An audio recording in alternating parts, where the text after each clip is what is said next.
Hello, and thank you for joining us today in our study of the book of Psalms.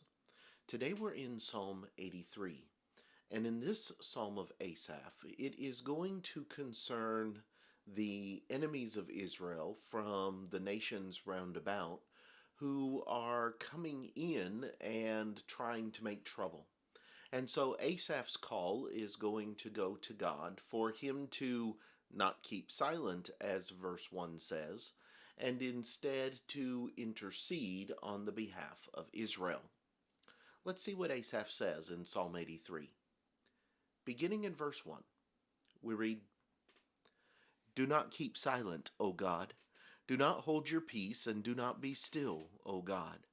For behold, your enemies make a tumult, and those who hate you have lifted up their head. They have taken crafty counsel against your people, and consulted together against your sheltered ones.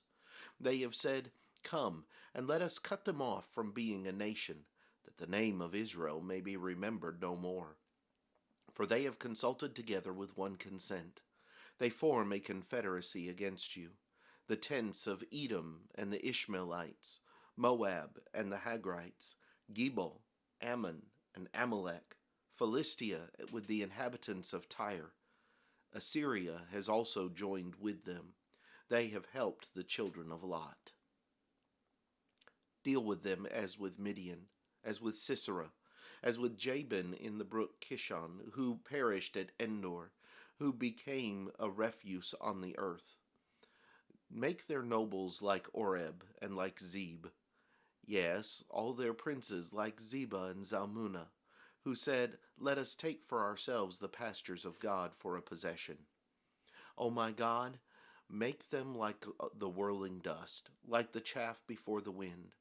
As the fire burns the woods, and as the flame sets the mountains on fire, so pursue them with your tempest, and frighten them with your storm.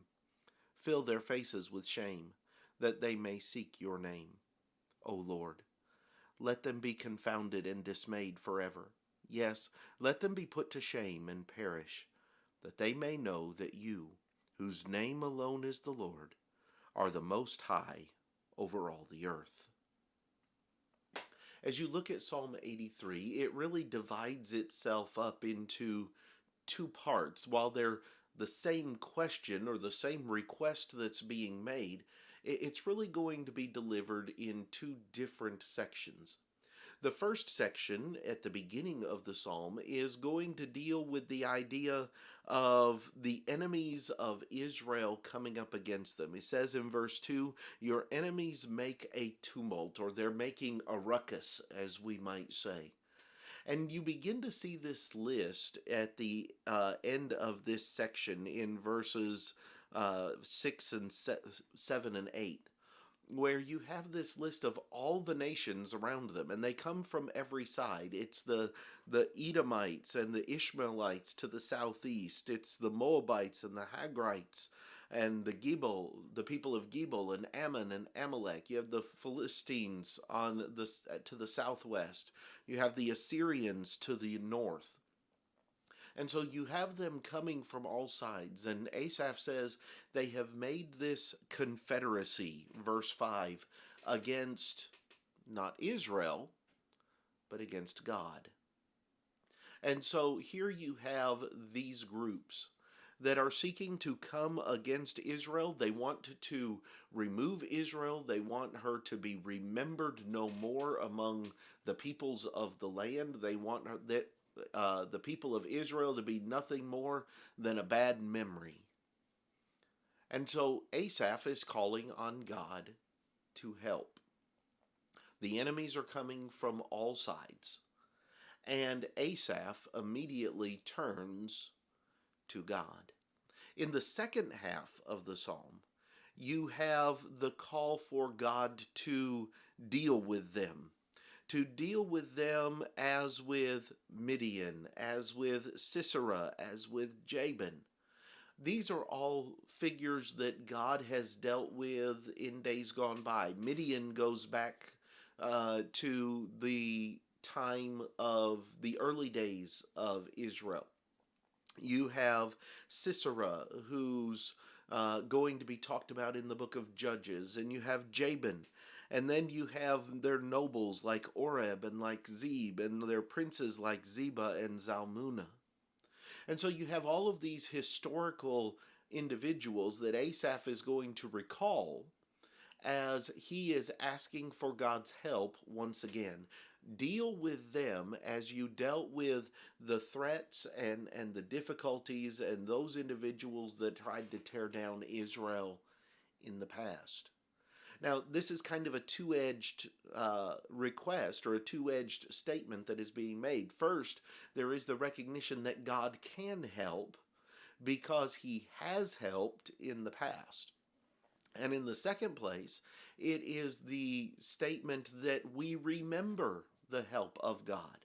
We remember the things that God has done in the past, and we do not forget who our Savior has been in all of these different conflicts and in all of these different troubles. Here, Asaph is not acting as though Israel had taken care of all the rest of them, but God needs to take care of this one. Instead, he places all of the notoriety and all of the gratitude on God, not on the people of Israel. He goes on to talk about at the end of the psalm in verse 16.